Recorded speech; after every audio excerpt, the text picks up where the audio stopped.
અને યુથ કોંગ્રેસનું વિરોધ પ્રદર્શન જોવા મળ્યું. ગોળાદરામાં ગામની શાળામાં ભણતી વિદ્યાર્થીનીએ ફી બાબતે આપઘાત કર્યો હોવાના મામલે શિક્ષણ અધિકારી તેમજ એનએસયુઆઈ અને યુથ કોંગ્રેસે શર્ટ ઉતારી વિરોધ કર્યો હતો.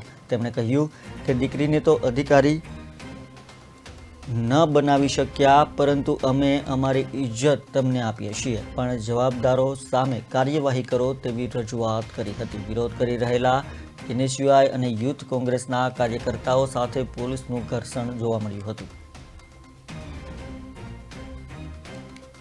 યુથ કોંગ્રેસની ટીમ સાથે ડીઓ ઓફિસ કચેરી એક રજૂઆત લઈને આવ્યા છીએ.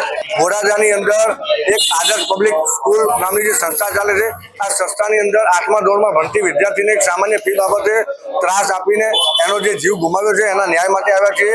આવનારા સમયમાં જ્યાં સુધી આ દીકરીને ન્યાય નહીં મળે ત્યાં સુધી આંદોલન ચાલુ. યુથ કોંગ્રેસની ટીમ સાથે ડીઓ ઓફિસ કચેરી એક રજૂઆત લઈને આવ્યા.